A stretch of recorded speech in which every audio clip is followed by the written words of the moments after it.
कैसे हैं आप सब? उम्मीद है आप सब खैरियत से होंगे।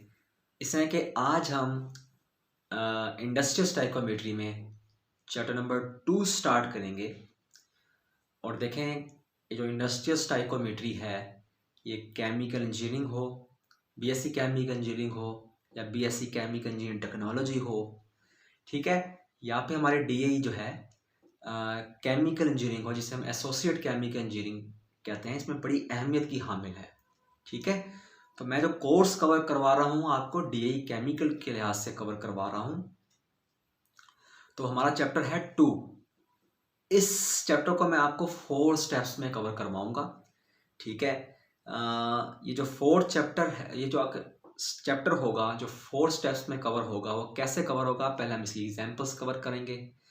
ठीक है, फिर हम इसके न्यूमेरिकल टाइप शॉर्ट क्वेश्चंस को कवर करेंगे, फिर हम इसकी एक्सरसाइज को कवर करेंगे और फिर इन दी एंड जो है हम इसको इसकी जो डेफिनेशंस हैं उसको हम कवर करेंगे। ठीक है, तो आपने रेगुलरली जो है इन वीडियोस को देखते रहना है। मेरी कोशिश होगी डेली बेस पर जो है एक लेक्चर अपलोड कर दिया जाए, जिसकी वजह से जो है आपका जो है चैप्टर जो है बड़े अच्छे तरीके से कवर हो जाएगा और आगे भी चैप्टर्स की जो है मैं वीडियोस अपलोड आपके लिए करता रहूँगा। ठीक है, तो आज मैं आपको 3 एग्जाम्पल्स कराऊंगा और इन 3 एग्जाम्पल्स को करने के लिए, समझने के लिए आपको 3 फार्मूला याद रखने हैं बस। ठीक है, बल्कि 3 क्या 6 फार्मूला और बिल्कुल इजी से जो है फार्मूलाज हैं वॉल्यूम फ्रैक्शन के, मास फ्रैक्शन के, प्रेशर फ्रैक्शन के। ठीक है, इसी तरीके से वॉल्यूम परसेंटेज, मास परसेंटेज और प्रेशर परसेंटेज के।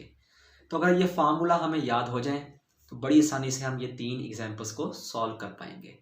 ठीक है, तो आई थिंक आपको ये बात तो क्लियर हो चुकी होगी। तो आइए हम चलते हैं अपनी एग्जाम्पल्स की तरफ और हमने आज सॉल्व करनी है example number 2.1, example number 2.2, example number 2.3। तो अगर इन पूरी एग्जाम्पल से रिलेटेड कोई क्वेश्चन होगा तो आप मुझसे पूछ सकते हैं। ठीक है, आपको समझ आए आप उसको जो है प्रैक्टिस करें बार बार, और इसके अलावा जो है इन वीडियोस को जो है आगे ज़्यादा शेयर करें अपने क्लास फेलोज में, ताकि उनके लिए भी जो है आसानी हो स्टाइकोमेट्री को समझने की। आई थिंक स्टाइकोमेट्री इतना ज़्यादा मुश्किल सब्जेक्ट नहीं है। ठीक है, जितना स्टूडेंट जो है इसको समझते हैं तो ज़्यादा ये मुश्किल सब्जेक्ट बिल्कुल भी नहीं है। तो आइए हम चलते हैं अपने लेक्चर की तरफ। हाँ जी, हम चलते हैं इंडस्ट्रियल स्टाइकोमेट्री चैप्टर नंबर 2 की एग्जाम्पल नंबर 2.1 की तरफ, जिसमें वो कह रहा है 1000 kgs of brine solution, 1000 kgs of brine solution contain 1/50th part of NaCl and water in the given brine solution. Calculate the mass fraction and mass percentage of each component. तो देखें हमें वो मास ऑफ ब्राइन बता रहा है। ठीक है, brine solution का हमें मास बता रहा है, जिसमें जो NaCl का जो हिस्सा है वो कितना है 1/50th, मतलब 1/50 पार्ट्स है। ठीक है, मतलब 50 में से एक हिस्सा किसका है NaCl का है, बाकी 49 हिस्से किसके हैं वाटर के हैं। ठीक है, तो कहता है जी कि आपने इसी ब्राइन सॉल्यूशन में हर एक कंपोनेंट की आपने मास फ्रैक्शन निकालनी है और मास परसेंटेज निकालनी है।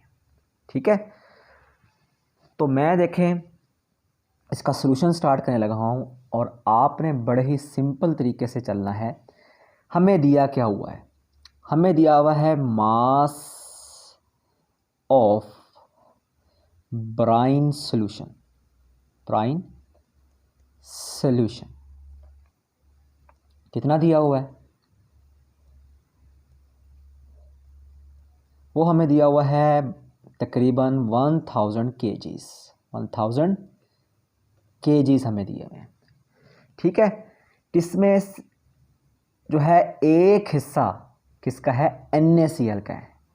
ठीक है, तो मैं यहाँ से NaCl का मास निकाल लेता हूँ। तो मैं क्या काम करूँगा, NaCl के कितने हिस्से हैं, 50 में से एक हिस्सा किसका है, NaCl का। ठीक है, किस में, ब्राइन सोल्यूशन में, ब्राइन सोल्यूशन में।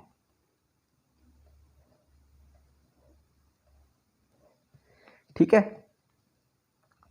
तो देखें आपने क्या काम करना है, आपने इसको मल्टीप्लाई कर देना है किससे, मास ऑफ ब्राइन सोल्यूशन को, ब्राइन सोल्यूशन को 1/50 से मल्टीप्लाई कर देना है। आपके पास क्या आ जाएगा, मास ऑफ NaCl आ जाएगा, मास ऑफ।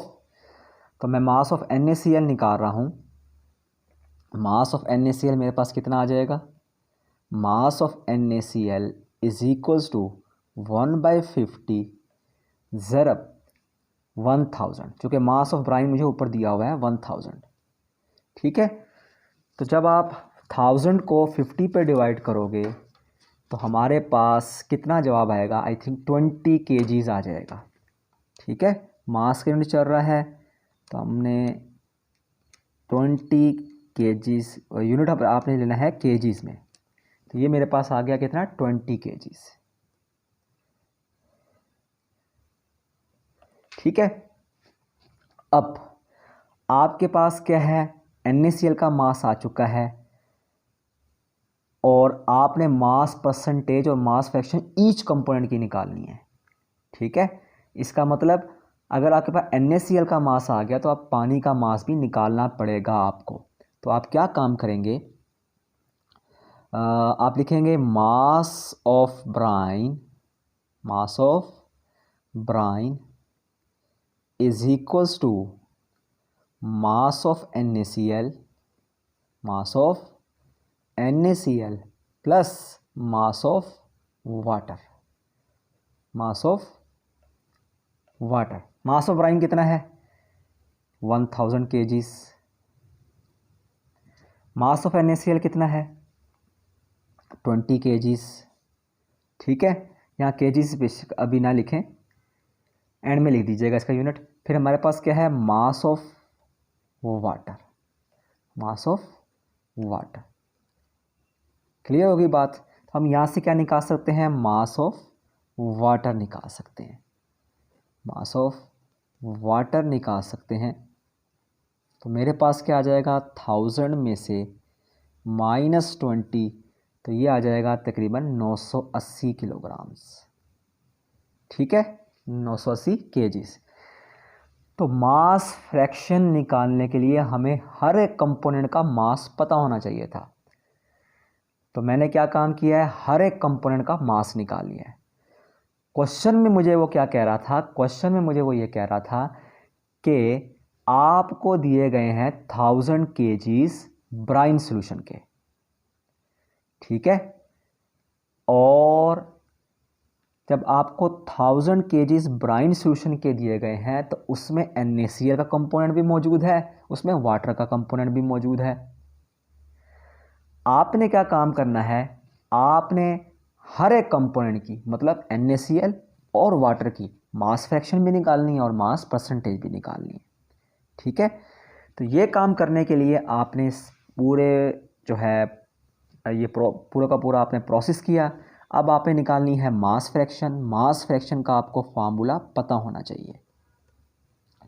मास फ्रैक्शन का फार्मूला क्या होता है, मास फ्रैक्शन का फार्मूला होता है mass of component, mass of component over total mass, over total mass. तो इससे हम क्या करेंगे, हर एक कंपोनेंट का मास निकाल लेंगे, मास फ्रैक्शन निकाल लेंगे। तो सबसे पहले हम मास फ्रैक्शन निकालते हैं किसकी, सबसे पहले हम मास फ्रैक्शन निकालते हैं NaCl की, NaCl की। तो ऊपर NaCl का मास आएगा। NaCl का मास कितना है? 20 kgs है, ठीक है। और टोटल मास कितना है हमारे पास? टोटल मास असल में हमारे पास सोल्यूशन का मास होगा, मतलब ब्राइन का मास होगा। तो ब्राइन का मास हमारे पास कितना है? 1000, ठीक है। तो ये हमारे पास तकरीबन आ जाएगा 20 को जो आप डिवाइड करेंगे, 20 डिवाइडेड बाय 1000, ये मेरे पास आ जाएगा 0.02। इसी तरीके से आप मास फ्रैक्शन निकाल लेंगे किसकी? वाटर की। वाटर की फ्रैक्शन निकालने के लिए आपको क्या काम करना पड़ेगा? वाटर के मास को ऊपर रखना है, टोटल मास को नीचे रखना है, ठीक है। इसका यूनिट कोई नहीं होगा, फ्रैक्शन का कोई यूनिट नहीं होता, चूँकि ऊपर भी केजीज नीचे भी केजीज आपस में कट जाएंगे।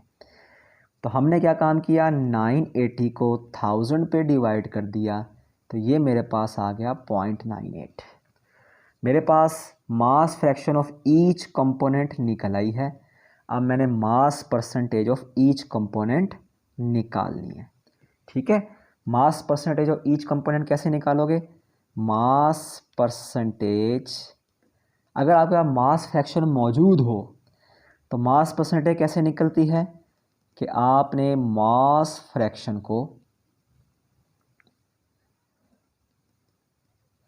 कितने से मल्टीप्लाई करना है? 100 से मल्टीप्लाई कर देना है, ठीक है। फिर हमारे पास अब आपने हर एक की मास परसेंटेज निकाल देनी है। मास परसेंटेज पहले हम निकालते हैं NaCl की। NaCl की मास फ्रैक्शन कितनी है हमारे पास? NaCl की मास फ्रैक्शन है मेरे पास 0.02। जिसकी मास परसेंटेज निकालना चाह रहे हैं उसी की मास फ्रैक्शन को आप यूज़ करते हुए 100 से मल्टीप्लाई करेंगे, आपके पास मास परसेंटेज आ जाएगी, ठीक है। इसी तरीके से आप मास परसेंटेज किसकी निकाल लेंगे? वाटर की भी निकाल लेंगे। वाटर जो है हमारे पास क्या है? इसकी मास फ्रैक्शन कितनी है? 0.98 मल्टीप्लाई बाय 100, तो ये मेरे पास आ जाएगी 98%। तो आई थिंक आपको क्वेश्चन समझ आ चुका होगा। इसमें वो कह रहा था कि हमारे पास एक ब्राइन सॉल्यूशन है जिसके 1000 kgs हैं, उसमें NaCl भी है, Na और वाटर भी है, ठीक है। और उनके पार्ट्स ने बता दिए हैं, मतलब 50 अगर टोटल हिस्से हैं तो एक हिस्सा किसका है? उसमें NaCl का है और बाकी हिस्से किसके हैं? वाटर के हैं। तो इसमें वो बात ये कर रहा था कि आप इस स्टेटमेंट के लिहाज से NaCl की मास फ्रैक्शन, NaCl वाटर की मास फ्रैक्शन और इनकी जो है आप मास परसेंटेज निकाल कर दिखाएं, ठीक है। तो ये हमने आपको निकाल के दिखा दी है। इसके लिए सबसे पहले आपको टोटल मास पता होना चाहिए, जो कि असल में क्या है? ब्राइन सॉल्यूशन का मास है, ठीक है। और आपको फिर NaCl का मास निकालना पड़ेगा, जो इसको मैंने इस कैलकुलेशन इस स्टेप के थ्रू जो है निकालने की कोशिश की है। और फिर आपको जो है वाटर का मास निकालना पड़ेगा, जो कि मैंने इस फार्मूला के थ्रू निकालने की कोशिश की है, क्योंकि ब्राइन जो है दो चीज़ों का मिलाप होता है, वाटर और NaCl का, ठीक है। तो मैंने NaCl और ब्राइन के मास से वाटर का मास निकाल लिया। उसके बाद मैंने मास फ्रैक्शन का फार्मूला यूज़ किया, ठीक है। मास फ्रैक्शन का फार्मूला यूज़ करके मैंने NaCl और वाटर की मास फ्रैक्शन निकाल दी। और इसके अलावा जो है मैंने फिर मास परसेंटेज का फार्मूला यूज़ करके मैंने NaCl और वाटर की मास परसेंटेज मालूम कर ली, ठीक है। तो ये थी हमारे पास इंडस्ट्रियल स्टाइकोमेट्री के चैप्टर नंबर 2 की एग्जाम्पल नंबर 2.1। अब हम आते हैं इंडस्ट्रियल स्टाइकोमेट्री के चैप्टर नंबर 2 की एग्जाम्पल नंबर 2.2। कहता है जी हमारे पास एक क्रूड ऑयल है, कितने बैरल है? 500 बैरल जो है हमारे पास तकरीबन क्रूड ऑयल है, जिसमें वो आपको बता रहा है गैसोलीन कितने हिस्से हैं। 1/2 हिस्सा उसमें गैसोलीन मौजूद है, मतलब पेट्रोल मौजूद है। 1/8 हिस्सा पेट्रोलियम नेफ्था मौजूद है, ठीक है। और बाकी क्या चीज़ है हमारे पास? डीजल है। बाकी क्या है? डीजल है, ठीक है। तो इसके लिए वो कह रहा है कि आपने ये पता लगाना है कि इस क्रूड ऑयल में, इस खाम तेल के अंदर गैसोलीन मतलब पेट्रोल की, पेट्रोलियम नेफ्था की और डीजल की क्या वॉल्यूम फ्रैक्शन है, मतलब हर एक कंपोनेंट की क्या वॉल्यूम फ्रैक्शन है और हर एक कंपोनेंट की क्या वॉल्यूम परसेंटेज है। ठीक है, तो ये हमारे पास एग्जांपल नंबर 2.2। तो अब हम जो है सबसे पहले वॉल्यूम ऑफ सॉल्यूशन इसकी तरफ जा रहे हैं और क्या काम करेंगे, सबसे पहले क्रूड ऑयल का वॉल्यूम लिख देते हैं। वॉल्यूम ऑफ क्रूड ऑयल, जिसको हम वॉल्यूम ऑफ सॉल्यूशन भी कह सकते हैं, वॉल्यूम ऑफ क्रूड ऑयल।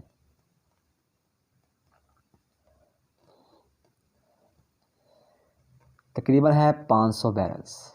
500, आप इसको BBL लिखें, बैरल लिखें, बैरल वॉल्यूम का यूनिट है। ठीक है, फर्स्ट चैप्टर में आपको पता होगा कि फर्स्ट चैप्टर में कि बैरल गैलन जो है असल में किसके यूनिट होते हैं, वॉल्यूम के यूनिट होते हैं। अब यहाँ से क्रूड ऑयल का वॉल्यूम उसने हमें बता दिया है। क्रूड ऑयल के वॉल्यूम से हम गैसोलीन का वॉल्यूम निकालते हैं, पेट्रोलियम नेफ्था का वॉल्यूम निकालते हैं और जो है डीजल का वॉल्यूम निकालते हैं। तो उसके लिए देखें मैं क्या रिलेशनशिप बनाऊंगा। पहले मैंने किसका निकालना है, गैसोलीन का।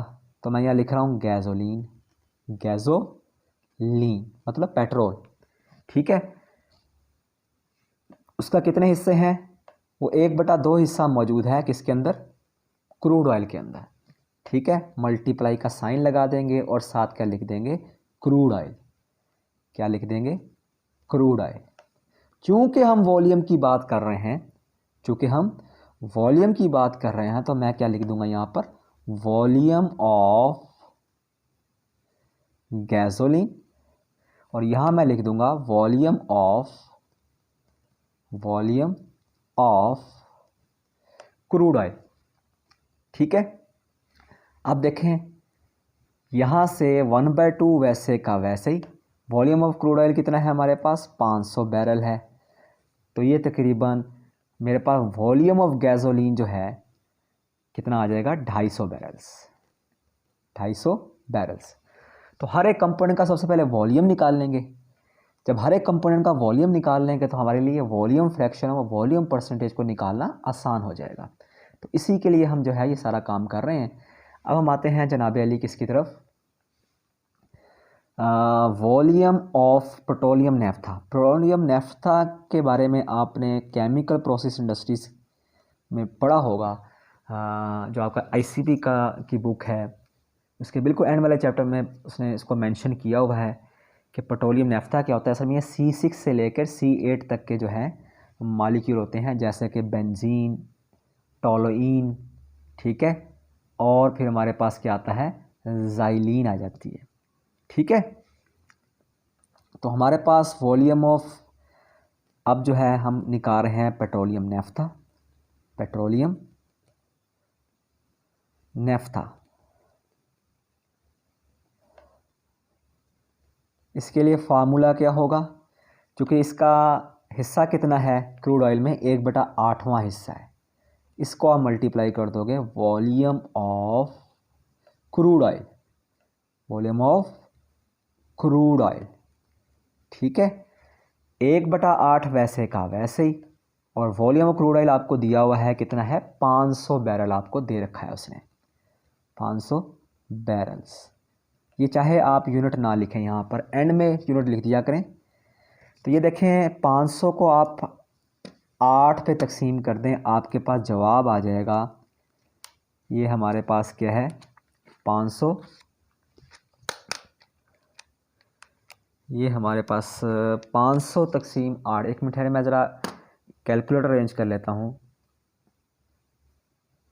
हाँ जी, तो देखें हमारे पास क्या था, 500 बैरल्स थे, 500 तकसीम 8, इसका मतलब तकरीबन 62.5 बैरल किसके हैं, क्रूड ऑयल में, वो पेट्रोलियम नेफ्था के हैं, 62.5। ठीक है, बैरल्स। हमने जो है 2 चीज़ों के हमें निकाल लिए, ठीक है, वॉल्यूम निकाल लिया।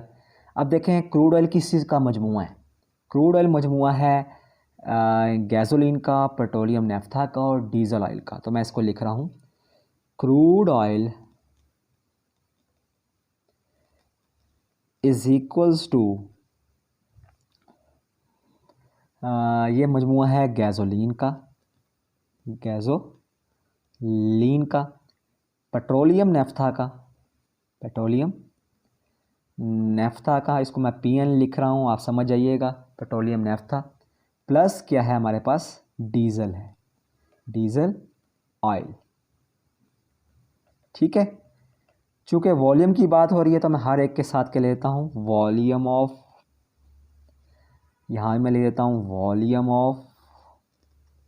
ठीक है, आपने प्रॉपर तरीके से लिखना है, लेकिन मैं आपको समझाने के लिए बता रहा हूँ, वॉल्यूम ऑफ, मतलब आपने एक ही लाइन में इसको लिखना है, volume of. Volume of crude oil क्या है, असल में 3 वॉल्यूम्स का मजमूआ है, गैसोलीन का वॉल्यूम, पेट्रोलियम नेफ्था का वॉल्यूम, डीजल का वॉल्यूम। ठीक है, क्रूड ऑयल का वॉल्यूम हमें पता है, क्वेश्चन में दिया हुआ था, वो कितना था, 500 बैरल। गैसोलीन का, पेट्रोल का हमने वॉल्यूम निकाल लिया था, वो कितना था, 250। पेट्रोलियम नेफ्था का भी हमने निकाल लिया था, वो कितना था, 62.5। ठीक है, पीछे हमारे पास क्या बचा, वॉल्यूम ऑफ डीजल ऑयल। चूँकि उसने खुद ही कहा है रेस्ट किसका है, बाकी वॉल्यूम किसका है, डीजल का है, वॉल्यूम ऑफ डीजल ऑयल। ठीक है, अब हम आते हैं कि मैंने यहाँ से क्या निकालना है, वॉल्यूम ऑफ डीजल ऑयल निकालना है। वॉल्यूम ऑफ डीजल ऑयल कैसे निकलेगा,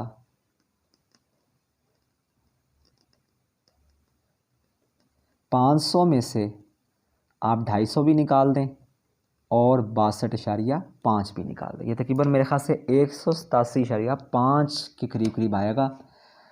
500 में से 250 भी निकाल दिया, 500 में से आपने 62, ये तकरीबन 62.5, तकरीबन 187.5 बैरल्स आ गए, 187.5 बैरल्स। ठीक है, अब मेरे पास सॉल्यूशन का वॉल्यूम भी आ गया, मतलब टोटल वॉल्यूम भी आ गया, और हर एक कंपोनेंट का मेरे पास वॉल्यूम आ गया है। जब मेरे पास हर एक कंपोनेंट का वॉल्यूम आ जाए, हर एक कंपोनेंट का मास आ जाए, हर एक कंपोनेंट का प्रेशर आ जाए, तो मेरे लिए प्रेशर फ्रैक्शन, वॉल्यूम फ्रैक्शन या मास फ्रैक्शन निकालना आसान हो जाता है। ठीक है, मतलब हमारे लिए आसान हो जाता है। अब हम आते हैं इसके फर्स्ट पार्ट की तरफ। वो कहता है कि जी आपने वॉल्यूम फ्रैक्शन निकालनी है, तो हम वॉल्यूम फ्रैक्शन निकालते हैं। वॉल्यूम फ्रैक्शन जो है के लिए फार्मूला क्या होगा, ऊपर आपने लिखना है volume of component, volume of component. ठीक है, और नीचे हम क्या लिखेंगे, टोटल वॉल्यूम, टोटल वॉल्यूम। ये हमारे पास आ जाएगा टोटल वॉल्यूम। अब हर एक कंपोनेंट की वॉल्यूम फ्रैक्शन निकालनी है, तो सबसे पहले हम किसकी वॉल्यूम फ्रैक्शन निकाल लेते हैं, वॉल्यूम फ्रैक्शन ऑफ गैसोलीन। चूँकि पहला कंपोनेंट ही हमारे पास गैसोलीन का जिक्र कर रहा है, तो हम गैसोलीन का जी की वॉल्यूम फ्रैक्शन निकाल लेते हैं। जब आपने गैसोलीन की वॉल्यूम फ्रैक्शन निकालनी है, तो ऊपर गैसोलीन का वॉल्यूम आएगा, 250 ऊपर रख देंगे, 500 नीचे रख देंगे, ऊपर भी बैरल नीचे भी बैरल, बैरल बैरल से कट जाएगा, फ्रैक्शन का कोई यूनिट नहीं होता, तो ये मेरे पास तकरीबन आ जाएगा 0.50 या 0.5।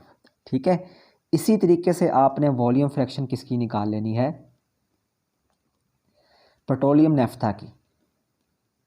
ठीक है, इसको मैं PN लिख रहा हूँ, पेट्रोलियम नेफ्था। इसका कितना वॉल्यूम है, पेट्रोलियम नेफ्था का वॉल्यूम हमने यहाँ निकाला था, कितना था, 62.5।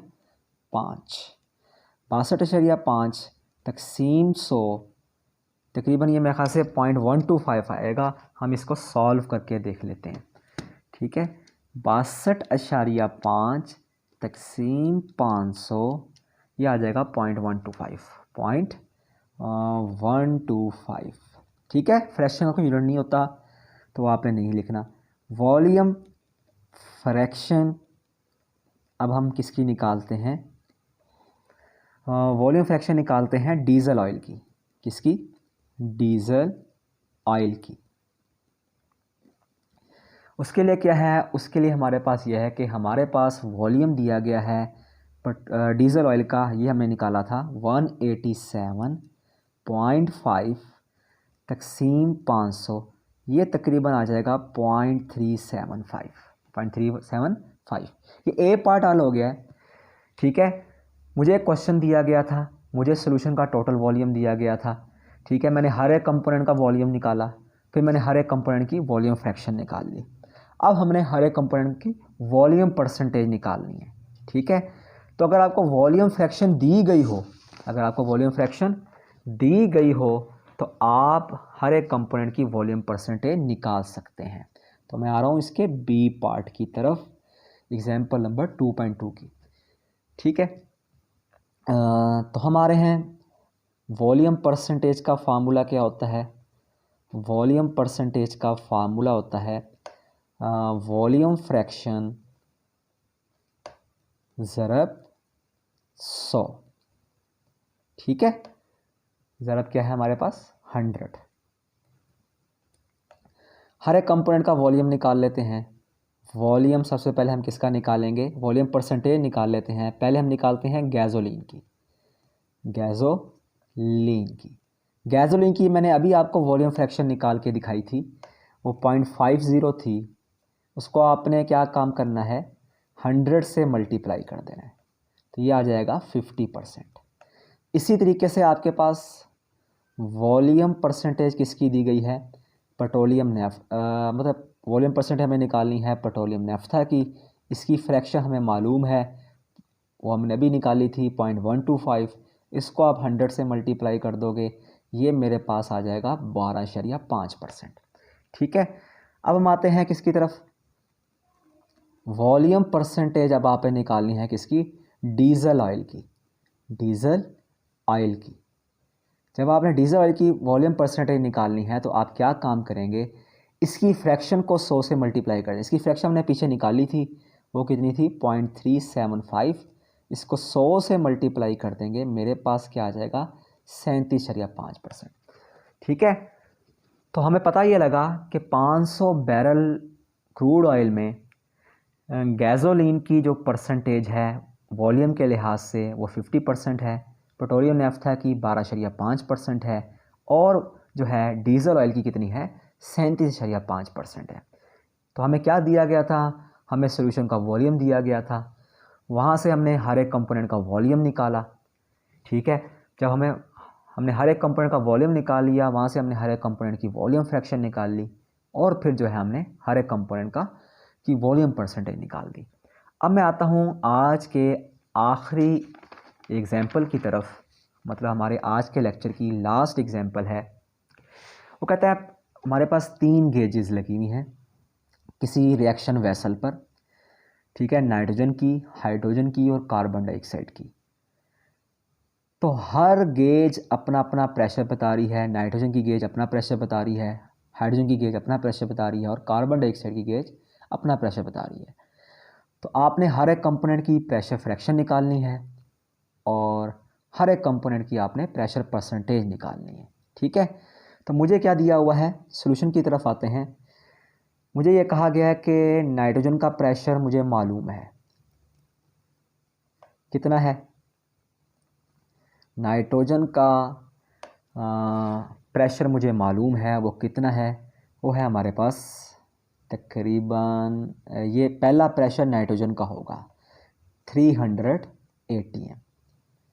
ठीक है, दूसरा प्रेशर किसका होगा, हाइड्रोजन का, प्रेशर ऑफ हाइड्रोजन, वो कितना है हमारे पास 325 atm।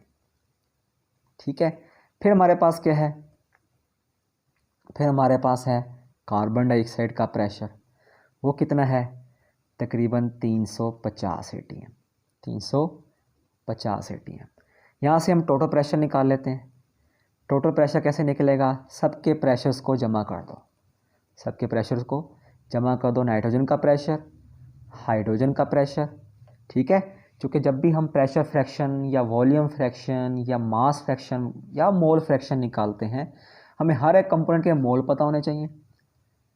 ठीक, मतलब हर एक कंपोनेंट का मोल्स, हर एक कंपोनेंट का प्रेशर, हर एक कंपोनेंट का वॉल्यूम या हर एक कंपोनेंट का मास पता होना चाहिए। और हमें फिर इसके अलावा टोटल मास या टोटल प्रेशर, टोटल वॉल्यूम भी हमें मालूम होना चाहिए।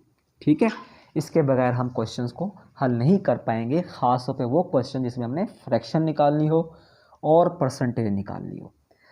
तो देखिए हमारे पास क्या है, हर एक कंपोनेंट का मैंने प्रेशर लिख दिया यहाँ पर। फिर मेरे पास क्या है, कार्बन डाइऑक्साइड का। नाइट्रोजन का प्रेशर कितना है मेरे पास, 300। ठीक है, हाइड्रोजन का कितना है, 325, और कार्बन डाइऑक्साइड का कितना है, 350। हर एक कंपोनेंट का प्रेशर जब आपने जमा कर दिया, मेरे पास टोटल प्रेशर आ जाएगा। वो कितना है, तकरीबन मेरे पास बन जाएगा 975 के आसपास। यूनिट कहाँ चल रहा है, एटीएम। एटीएम किसका यूनिट होता है, प्रेशर का यूनिट होता है। ठीक है, अब हम निकालते हैं हर एक कंपोनेंट की प्रेशर फ्रैक्शन। ए पार्ट हमारा हल हो जाएगा। फिर प्रेशर फ्रैक्शन का फार्मूला क्या होता है, जैसा वॉल्यूम फ्रैक्शन का फार्मूला होता है, जैसे मास फ्रैक्शन का फार्मूला होता है, जैसे मोल फ्रैक्शन का फार्मूला होता है, वैसे ही प्रेशर फ्रैक्शन का फार्मूला होता है। प्रेशर फ्रैक्शन का फार्मूला है pressure of component, pressure of component या pressure of substance over total pressure, over total pressure. ठीक है, हर एक कंपोनेंट की प्रेशर फ्रैक्शन निकालते हैं। मैं यहाँ पीएफ लिख रहा हूँ, आप समझ जाइएगा मैं प्रेशर फ्रैक्शन की बात कर रहा हूँ। हर एक कंपोनेंट का प्रेशर फ्रैक्शन निकालना चाह रहे हैं। सबसे पहले निकालते हैं नाइट्रोजन की प्रेशर फ्रैक्शन। ऊपर नाइट्रोजन का प्रेशर रखना है और नीचे क्या रखना है, आपने टोटल प्रेशर रखना है। नाइट्रोजन का प्रेशर कितना है, 300। टोटल प्रेशर कितना है, 975। 975, 300 को 975 पे डिवाइड करोगे, जो जवाब आएगा किसकी प्रेशर फ्रैक्शन आएगी, नाइट्रोजन की। 300 तकसीम 975, ये मेरे पास आ गया 0.307। कोशिश किया करें इशारे के बाद पहली 3 वैल्यू लिख दिया करें। ठीक है, तो यूनिट कोई नहीं होगा, प्रेशर मतलब फ्रैक्शन का कोई यूनिट नहीं होता। ऊपर भी एटीएम, नीचे भी एटीएम, आपस में कट जाएंगे। फिर हमारे पास आता है, हम निकालते हैं प्रेशर फ्रैक्शन किसकी। आपने इसको मुकम्मल लिखना है, मतलब प्रेशर फ्रैक्शन को प्रॉपर तरीके से लिखना है। मैं इसको पीएफ लिख रहा हूँ। हाइड्रोजन, ऊपर आ जाएगा हाइड्रोजन का प्रेशर, नीचे आ जाएगा टोटल प्रेशर। 325 तकसीम 975। ठीक है, 325 को आप 975 पे डिवाइड कर दें, आपके पास जो है किसका जवाब आ जाएगा, 325 तकसीम 975, ये मेरे पास आ गया 0.333, 0.333। ठीक है, फिर हमारे पास क्या है, हम प्रेशर फ्रैक्शन निकालते हैं कार्बन डाइऑक्साइड की। कार्बन डाइऑक्साइड का प्रेशर कितना है, 350 है। नीचे आ जाएगा 975, नीचे आएगा टोटल प्रेशर। ठीक है, ऊपर कंपोनेंट का प्रेशर, कार्बन डाइऑक्साइड का प्रेशर, नीचे टोटल प्रेशर। तो 350 को भी आप तकसीम कर दें, 350 तकसीम 975, ये मेरे पास आ गया तकरीबन 0.359, 0.359। हर एक कंपोनेंट की प्रेशर फ्रैक्शन निकाल दी। मुझे हर एक कंपोनेंट का प्रेशर दिया हुआ था। ठीक है, वहाँ से मैंने टोटल प्रेशर निकाला और मुझे ये कहा गया था कि आप हर एक कंपोनेंट की प्रेशर फ्रैक्शन निकाल लें और हर एक कंपोनेंट की प्रेशर परसेंटेज निकाल लें। तो मैंने हर एक कंपोनेंट की प्रेशर फ्रैक्शन तो निकाल दी है, अब मैं हर एक कंपोनेंट की प्रेशर परसेंटेज निकालने लगा। तो अगर मुझे प्रेशर फ्रैक्शन मालूम हो तो मैं हर एक कंपोनेंट की प्रेशर परसेंटेज भी मालूम कर सकता हूँ। प्रेशर परसेंटेज का फार्मूला क्या होता है, प्रेशर परसेंटेज का फार्मूला होता है प्रेशर फ्रैक्शन ज़रब 100। ठीक है, हर एक कंपोनेंट की प्रेशर परसेंटेज निकालनी है। प्रेशर परसेंटेज ऑफ, पहले हम निकालते हैं नाइट्रोजन की, इसकी प्रेशर फ्रैक्शन क्या है, 0.307 है। ठीक है, इसको आप 100 से मल्टीप्लाई कर दोगे, ये आपके पास आ जाएगी 30.7। ठीक है, इसका मतलब जो हमारी गैसेस हैं उसमें नाइट्रोजन की जो परसेंटेज है वो कितनी है, 30.7। इस तरीके से हम जो है प्रेशर परसेंटेज निकालते हैं किसकी, ना हाइड्रोजन की जो है हाइड्रोजन की जो परसेंटेज है वो कितनी है, पॉइंट बल्कि फ्रैक्शन हमारे पास है 0.333, और इसको 100 से मल्टीप्लाई कर दोगे इसी 100 से। ठीक है, फ्रैक्शन की जगह पे उसकी वैल्यू पुट कर दोगे, 100 से मल्टीप्लाई कर दोगे, 33.3%। इसका मतलब हमारी गैसेस में जो हाइड्रोजन की परसेंटेज है प्रेशर के लिहाज से वो कितनी है, 33.3%। इसी तरीके से हम प्रेशर परसेंटेज किसकी निकालते हैं, कार्बन डाइऑक्साइड की निकाल देते हैं। कार्बन डाइऑक्साइड की जो है परसेंटेज वो कितनी है, वो फ्रैक्शन कितनी है, 0.359 है। ठीक है, 0.359 को आप 100 से मल्टीप्लाई कर देंगे तो मेरे पास क्या आ जाएगा, 35.9%। ठीक है, इन परसेंटेजेस को भी आप जमा करके देख लिया करें। ये परसेंटेज जो है राउंड अबाउट जो है मतलब 100 के आसपास ही बननी चाहिए। ठीक है, पॉइंट्स आगे पीछे हो सकते हैं, लेकिन अगर आपने अपना जवाब चेक करना है तो आप इन परसेंटेजेस को भी जमा करके चेक कर सकते हैं कि मेरा जवाब ठीक भी है कि नहीं है। ठीक है, और ये परसेंटेज क्या है, तकरीबन तमाम परसेंटेजेस का मजमूआ जो है तकरीबन 100 के आसपास आएगा। पॉइंट्स आगे पीछे हो सकते हैं, वो हमारे कैलकुलेटर की कैलकुलेशन की वजह से थोड़े से पॉइंट आगे पीछे हो जाते हैं। इस तरह जो फ्रैक्शन जो होती है, फ्रैक्शन को भी आप ऐड करके देख लिया करें, वो भी जो है 1 के आसपास आएगी। ठीक है, तो देखें मैंने आज आपको 3 एग्जांपल्स कराई हैं। ठीक है, इंडस्ट्रियल स्टाइकोमेट्री की example number 2.1, example number 2.2, example number 2.3, जिसमें हमने फ्रैक्शंस निकाली और परसेंटेज निकाली मुख्तलिफ कंपोनेंट्स की। तो कल मैं आपको कराऊंगा एग्जांपल नंबर 2.4। ठीक है, अगर टाइम मिला तो हम कल ही जो है 2.5 भी जो है अटेम्प्ट करके देख लेंगे। तो फिर भी इन 3 एग्जांपल से रिलेटेड कोई क्वेश्चन होगा तो आप मुझसे पूछ सकते हैं। ठीक है, और बहुत बहुत शुक्रिया आपका।